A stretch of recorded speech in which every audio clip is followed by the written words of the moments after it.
studied in class 7th. My school name is UP Shivpur, block Gadarpur, district Udham Singh नगर।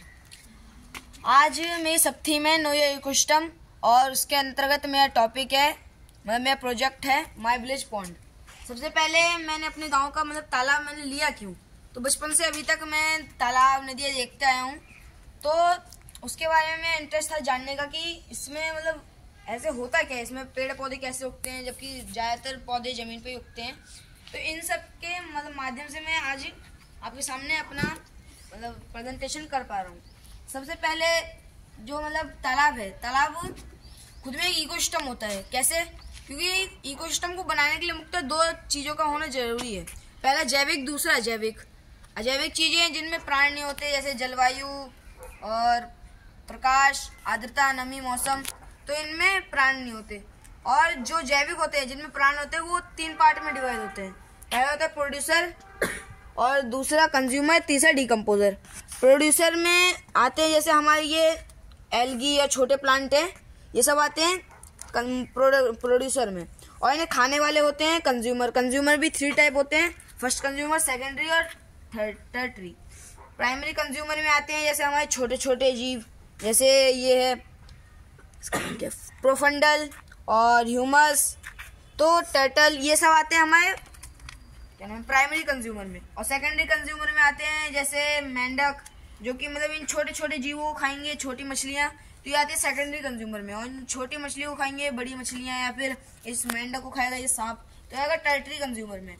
और इसके बाद हमारे गाँव हमने फिर सर्वे किया, तो सर्वे में हमने जाना कि पहले तालाब जो है, तालाब कितने हैं। सबसे पहले तालाब में तो हमें ये पता चला कि 6 तालाब है, जिनमें से 4 सूखे पड़े हैं और 2 अभी जिंदा हैं।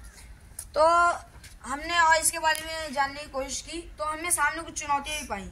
सबसे पहली तो ये थी कि उसके अंदर कि मच्छर उत्पन्न बहुत ज़्यादा होते हैं, जिसकी वजह से हमारे गाँव में डेंगू के केसेस भी आए थे। और ये भी देखा था हमने कि तालाब के आसपास का जो क्षेत्र है वो टूट टूट के उसमें गिर रहा था। और ये भी देखा कि जो तालाब है, तो तालाब में लोग अपने घर का कचरा ही फेंकते हैं, जिससे उसमें बदबू अलग आती है और तालाब जो है खराब हो जाते हैं। और ये भी देखा हमने कि तालाब के ऊपर वाले जो जब भर जाते हैं तालाब, तब उसके ऊपर लोग, जिनका तालाब होता है आर्टिफिशियल तालाब है वैसे, तो वो अपना घर बना देते हैं उसके ऊपर। तो इसकी वजह से तालाब की संख्या वो घट के बहुत कम रह गई है।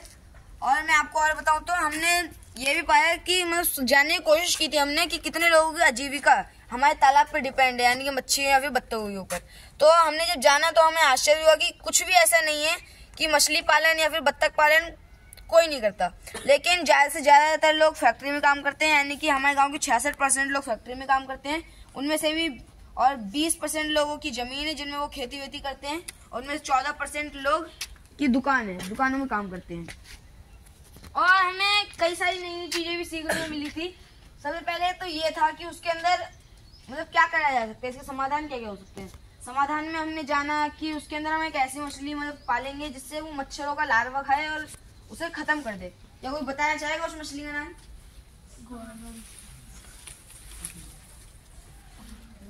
तुम टाइम खराब मत करो अपना ऐसे पूछकर। तो उस मछली का नाम है गम्बोसिया फिश, जो मच्छरों को खाती है। इसका लार्वा खत्म करके वो मच्छरों को उत्पन्न नहीं होने देती।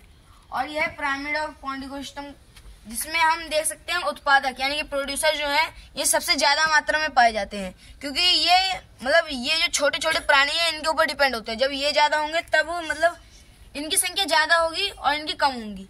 तो ये तो प्रोड्यूसर हैं। और ये है कंज्यूमर। कंज्यूमर भी 3 टाइप है। पहला है प्राइमरी, सेकेंडरी और टर्टरी कंज्यूमर। प्राइमरी में ये आते हैं जैसे छोटे छोटे कीट वर्ग में लार्वा, प्यूपा, भौरे आदि, जो कि इन छोटे छोटे को खाती है, शैवाल और हाइड्रा जैसे छोटे छोटे पौधों को। और इन छोटे कीट वर्ग को इन खाएंगी छोटी छोटी मछलियाँ। तो ये आती है सेकेंडरी कंज्यूमर में, यानी कि द्वितीयक उपभोक्ता। तो ये इन्हें खा के इनसे भी कम संख्या में पाई जाएंगी। क्यों? क्योंकि इनके ऊपर डिपेंड है। अब इन छोटी मछलियों को खाएंगे बड़ी बड़ी मछलियाँ। क्यों? क्योंकि ये जो छोटी मछलियाँ हैं, जब ये इन्हें खाएंगी तो इनकी संख्या इससे भी कम होंगी। और इसी के साथ हमने इससे पाया कि और क्या कर सकते हैं हम। तो तालाब जो है, तो तालाब गंदे बहुत ज़्यादा होते हैं, तो इसमें हम कचरे को साफ करके 2 तरह के कचरे होते हैं। पहला होता है गलने वाला, दूसरा होता है ना गलने वाला। तो गलने वाले कचड़े को हम एक साइड में करके खुदाई करके उसमें खाद के रूप में ले पाएंगे। और दूसरा जो ना गलने वाला कचड़ा है तो उसे हम एक ऐसी कंपनी को देंगे जिससे वो हार्ड प्लास्टिक टाइप का बना सके, जैसे कि कुर्सी, टेबल। तो ये कई सालों तक मतलब चलेंगी और इनका यूज भी ज़्यादा हो पाएगा। और हमने प्लांट भी पाए थे कुछ पानी के अंदर, जैसे आप देख सकते हैं, इसे जलकुंभी कहते हैं, यानी जल सलाद भी कहा जाता है। और आपको जान के आश्चर्य होगा कि जब 1876 अकाल पड़ा था तब लोगों ने इसे खा के अपनी जान बचाई थी। और हमने ये भी पाया कि डेकोरेटिव प्लांट के जरिए हम इसे भी ले सकते हैं, क्योंकि नर्सरी में 200 रुपये में बिकता है। तो हम इसे कांच के बीकर में लेके शो पीस टाइप का ले सकते हैं, जिससे घर की सुंदरता बढ़ेगी। Thank you.